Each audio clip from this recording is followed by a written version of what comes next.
The camera opens on a busy department store in a mid-sized American city on a cold November morning. Customers stream in and out carrying shopping bags, browsing through aisles of merchandise displayed under bright fluorescent lights. Soft music plays overhead as employees arrange products and assist shoppers. The atmosphere is clean, organized, and deliberately upscale. Through the large glass windows at the front of the store, we can see the gray November sky and people hurrying past on the sidewalk outside, their breath visible in the cold air. Jack Morrison enters the store hesitantly, a man of 65 years whose weathered face and worn clothing tell a story of hardship. He's thin, with a graying beard that hasn't been professionally trimmed in years, but there's something about him that suggests dignity beneath the surface. His clothes are old and worn, but relatively clean. His eyes, clear and alert despite everything, scan the store with the awareness of someone who has learned to read environments quickly. He moves slowly through the aisles, not touching anything, not disturbing anyone, simply trying to escape the biting cold outside. His breath still comes in small clouds as his body adjusts to the warmth of the indoor heating. Jack makes his way to the furniture section where several display couches and chairs are arranged in mock living room settings. He looks around cautiously, then carefully lowers himself into one of the plush armchairs. For a moment, he closes his eyes and allows himself to simply feel the comfort of the cushions beneath him, the warmth of the store, the small mercy of being inside. An elderly woman passes by and catches his eye. Instead of looking away in disgust or fear, she offers him a small, kind smile.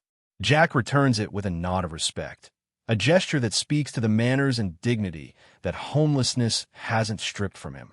In his glass-walled office overlooking the sales floor, Derek Sullivan reviews sales reports with the intensity of a man whose entire self-worth is tied to quarterly numbers and corporate metrics. At 38 years old, Derek has climbed the management ladder through a combination of ambition and ruthlessness. His suit is immaculate, his hair perfectly styled, his tie knotted with precision. He's the kind of manager who sees customers as dollar signs and employees as expendable resources. His assistant Brad, a nervous young man in his mid-20s, appears at the door looking uncomfortable. Brad informs Derek that there's a situation in the furniture section, a homeless man sitting on one of the display chairs. Derek's face immediately hardens. His jaw tightens as he asks how long the man has been there. 10 minutes, Brad replies nervously. Derek stands abruptly, adjusting his tie with sharp, angry movements. He mutters that this is a high-end retail establishment, not a homeless shelter, and marches out of his office with Brad trailing behind him. Maria, a kind-hearted employee who has worked at the store for nearly 20 years, notices the commotion and feels a knot form in her stomach.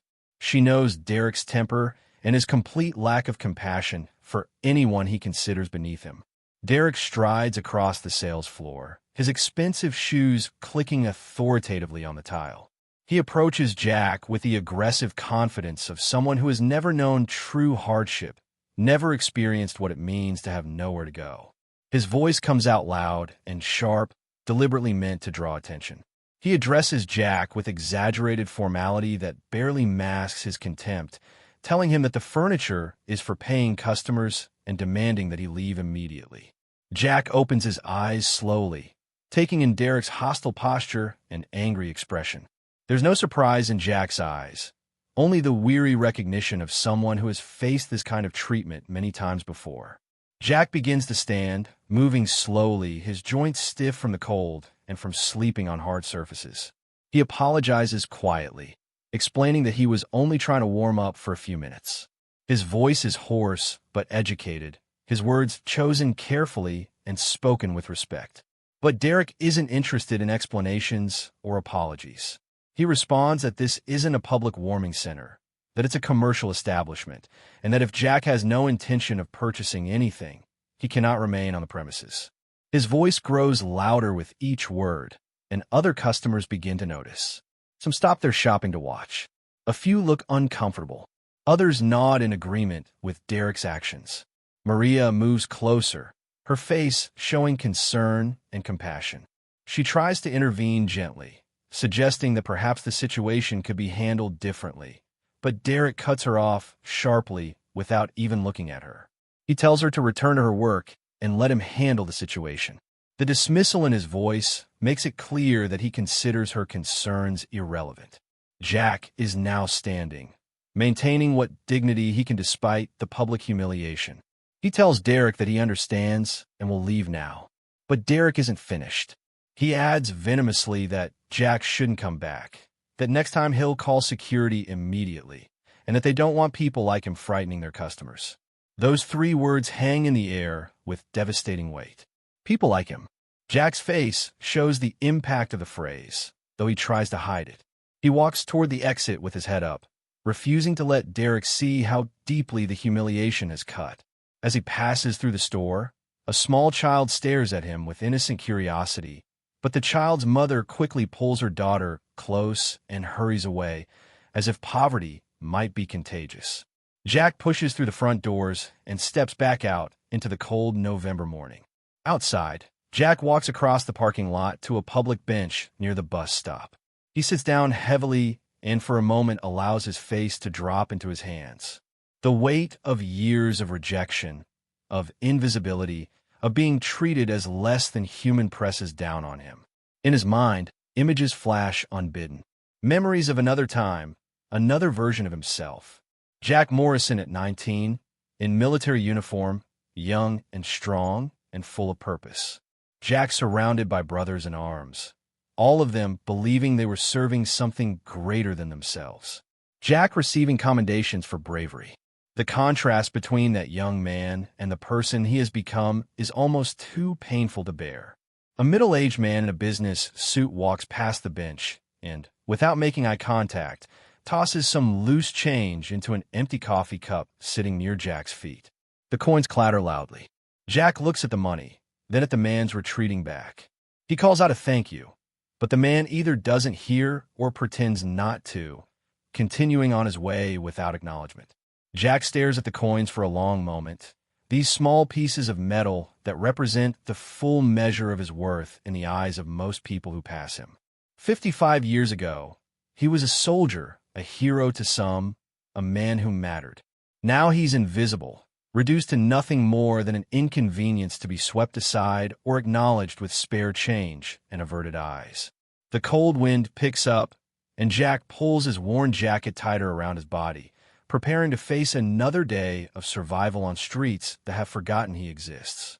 The scene shifts to the interior of a Hell's Angels clubhouse that evening. The building is unpretentious from the outside, but inside it radiates a sense of brotherhood and belonging that has been built over decades. Motorcycle memorabilia covers the walls alongside photographs of club members past and present. The air smells of leather, motor oil, and beer. Several members are gathered around the bar area, their voices mixing in conversation and occasional laughter. At the center of this gathering sits Mike "Thunder" Thompson, now 70 years old, but still commanding presence and respect from everyone around him. Thunder sits in a worn leather armchair that has clearly been his spot for years. His long gray beard is well-maintained, and his club vest covered in patches tells the story of a lifetime in the Brotherhood. The younger members gather around him with the reverence people show to living legends. Johnny, a member in his mid-30s with ambitious eyes and a quick smile, asks Thunder to tell the story about the man who saved his life in Vietnam. The request brings knowing smiles to the faces of the older members who have heard the tale many times, but Thunder never tires of telling it. Thunder takes a long pull from his beer and settles deeper into his chair. He begins the story, transporting his audience to 1970, to the jungle hell of Vietnam, where he had just turned 20 years old and thought every day might be his last. He describes the ambuscade near Siu Chi with vivid detail, the way the jungle exploded with gunfire, how he felt the impact of the bullet tearing into his abdomen, the terror of knowing he was bleeding out in hostile territory with the enemy closing in. Then he talks about Jack Morrison, a skinny kid who could have saved himself, but instead threw himself into the line of fire to drag Thunder to safety. Thunder's voice takes on a tone of reverence as he describes how Jack defended their position single-handedly for 15 minutes while calling in a medevac, how Jack physically carried him to the rescue helicopter under heavy fire, how Jack stayed behind to keep fighting while Thunder was lifted to safety. His eyes grow distant with memory as he explains that he tried to find Jack after the war, spent years searching, but Morrison had simply vanished. Thunder's voice drops lower as he admits that he heard Jack had struggled with severe PTSD, but the trail went cold. Razor, another member, suggests optimistically that Jack is probably somewhere living a good life, that guys like him always land on their feet. Thunder nods, but his expression suggests he's never quite believed that, never quite shaken the guilt of not finding the man who gave him everything. The next morning, Derek arrives at the department store as impeccably dressed as always, his exterior perfection masking the moral emptiness within. Maria is already there preparing for opening, and there's a coldness between them since yesterday's incident. Derek attempts to justify his actions, framing them as necessary business decisions. But Maria's response makes clear she sees him for what he is, someone who has forgotten that before being employees or managers, they are human beings. Their tense conversation is interrupted when the store doors open and Jack Morrison walks in. Derek's face flushes red with anger at the audacity, but Jack quickly raises his hands in a peaceful gesture. Jack explains calmly that he's there to make a purchase, that he has money, and he pulls from his pocket a small collection of crumpled bills and coins, clearly every cent he's managed to save. He explains that he needs heavy socks because his current ones are full of holes and winter is coming. He promises to buy what he needs and leave immediately. Derek hesitates, clearly uncomfortable with the situation, but unable to refuse a paying customer without exposing himself to potential trouble. Maria quickly intervenes, offering to help Jack herself, and she leads him to the appropriate section while Derek watches with barely concealed hostility. In the clothing section, Maria treats Jack with kindness and dignity. She apologizes for yesterday's incident, and Jack responds with understanding and grace, acknowledging that he knows he doesn't look very presentable. Maria notices something in Jack's bearing, a certain military posture and manner of speaking, and she asks if he served. Jack seems surprised that anyone would notice or care, but he confirms that he was in Vietnam, describing it as a long time ago, another life. Maria shares that her father served there too and was never the same after returning. Jack nods with the sad recognition of shared trauma, simply saying that none of them were the same. Jack completes his purchase and exits into the parking lot, clutching his small bag of socks like their precious cargo, which in his world, they are. As he walks toward the edge of the lot, the distinctive roar of motorcycle engines fills the air. A group of Hell's Angels rides into the parking lot, their bikes gleaming in the morning sun. Thunder is among them, his presence commanding even in a group of intimidating men. They're heading to the hardware store adjacent to the department store. Jack watches from a distance, and for a moment, something about one of the bikers triggers a memory, but he shakes his head, dismissing the impossible thought that it could be Mike from so many years ago. Then everything happens in a blur of motion and chaos. A van comes careening through the parking lot at dangerous speed, its driver clearly distracted or impaired. A car swerves to avoid collision and heads directly toward a young boy who has darted away from his mother's grasp. The mother's scream of terror cuts through the air. Jack's combat reflexes, honed 55 years ago and never completely forgotten, take over. He sprints forward with speed that seems impossible for a man his age and condition, reaching the child and pushing him clear just as the car passes through the space where the boy had been standing. The car clips Jack, sending him sprawling to the pavement, but the child is safe. Thunder and the other angels rush to the scene. The mother scoops up her crying but unharmed son, then turns to Jack with tears streaming down her face, thanking him over and over for saving her child's life. Thunder kneels beside Jack, helping him sit up, asking if he's okay. Jack groans but waves off the concern, making a joke about having been in worse situations. As Thunder helps Jack to a sitting position, their eyes meet, and something passes between them. Thunder's brow furrows as he studies Jack's face with growing intensity.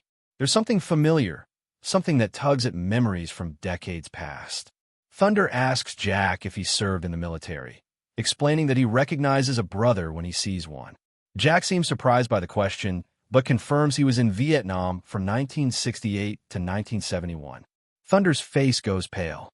His hands begin to shake slightly as he asks what unit. When Jack responds that he was with the 25th Infantry Division, Thunder's voice becomes urgent as he asks for Jack's name. The moment Jack confirms he's Jack Morrison, Thunder's world stops. His voice breaks with emotion as he identifies himself as Mike Thompson, the man Jack saved near Siu Chi in 1970. For a long moment, both men simply stare at each other as 55 years collapse into nothing. Then Thunder pulls Jack into a fierce embrace, tears streaming down his weathered face as he repeats over and over that he searched for years, that he never stopped being grateful, that he owes Jack everything. The other angels watch in stunned silence as their normally stoic leader breaks down, holding on to this homeless man like he's the most precious thing in the world, which in Thunder's eyes, he absolutely is. Inside the department store, Derek had been watching the entire incident unfold through the large front windows. He witnessed Jack's heroic rescue of the child, saw the emotional reunion between Jack and the Hells Angels, and now watches with growing dread as Thunder keeps his arm protectively around Jack's shoulders while speaking with obvious emotion. Brad stands beside Derek, and both men recognize that the homeless man Derek so cruelly humiliated yesterday is clearly someone of great importance to these intimidating bikers. Derek's face has gone pale, and a thin sheen of sweat appears on his forehead as he realizes the potential consequences of his actions. In the parking lot, Thunder refuses to let go of Jack, gripping him as if afraid he might disappear again.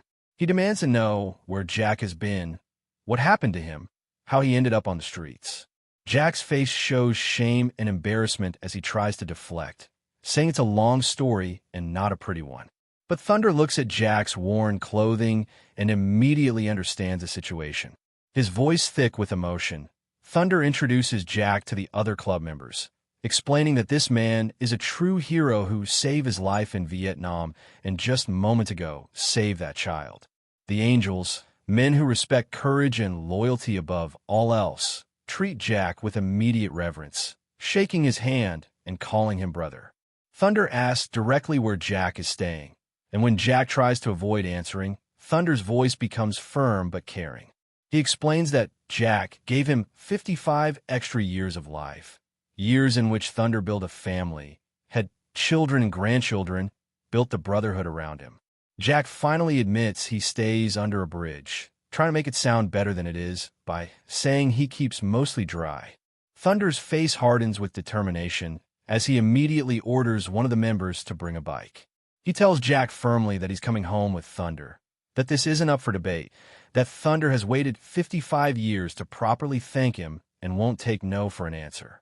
Jack tries to protest, but Thunder cuts him off with the authority of someone who has made an unchangeable decision. Derek makes the catastrophic mistake of approaching the group, trying to maintain his managerial authority while clearly terrified. He asks in a falsely concerned voice if everything is all right after the accident. Thunder turns to face Derek, his eyes narrowing dangerously as he asks if Derek works at the store. When Derek confirms he's the manager, Thunder asks if he knows Jack. Derek stammers that Jack has been to the store before, trying to keep his answer vague. But Maria, who has been watching from near the store entrance, steps forward and tells the truth.